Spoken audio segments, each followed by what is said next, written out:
What's that? You'll be auditioning for Juilliard. That's the ceiling. I figured, if you look at it every night, it won't seem so scary when you get there. If I Stay is about 17-year-old Mia who faces an out-of-body experience after a serious car accident with her family. While Mia watches flashbacks of her past, she must ultimately choose between life and death.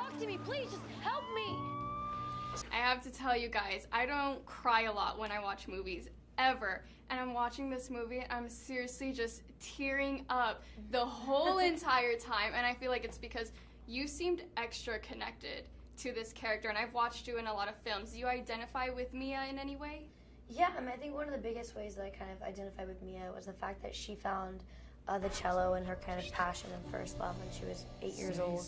And I found acting when I was 5 years old. So we kind of had this connection from the very beginning when I first read the book that I could really understand, and how I would never give anything up. I would never give that up for anything in the world. And that's kind of your first true love, and so it was easy to portray that. Your character, Kim, was just so funny and sarcastic. I loved her. What was the best part about playing her? Probably just, I don't know, being silly. I really haven't had the opportunity to play a character like Kim, so it was actually really fun and challenging, and I really didn't know whether or not I would be able to portray a character like her, so I'm really so I'm glad people gave me the opportunity to do so. I told you he was into you. No, he isn't. You know how when you meet someone and they just already are the person they're meant to be? That was Adam. I know that Adam was inspired by your husband. Yeah. Was there any inspiration for Mia? Mia's the one where I really don't know where she came from, because she just arrived one morning fully formed, and she was a cellist.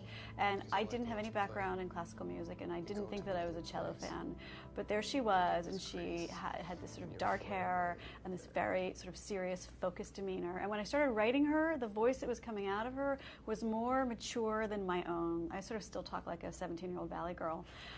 So I don't know, and obviously there's lots of things that I connect with her, because I connect with her super deeply, but I couldn't sort of put a sort of finger on it, like, yeah, Mia's like this, or Mia's this other person that I know, whereas other people, there were more sort of direct lines.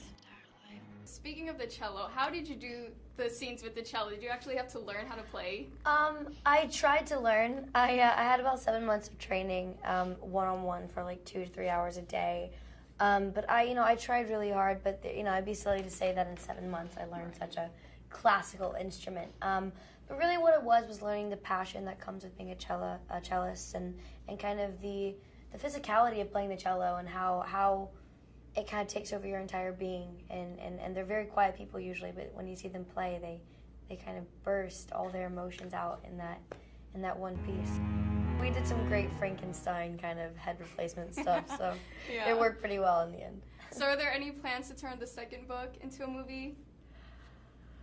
I don't know. I mean, that is not a decision that any of us make at this point. Gayle's actually funding the second movie. Yeah. Oh, okay. Fully off the back of I'm having a her lemonade #1 stand book right and now. a lemonade stand that my daughters are running. You're my home, Mia. Be sure to watch If I Stay, coming to a movie theater near you.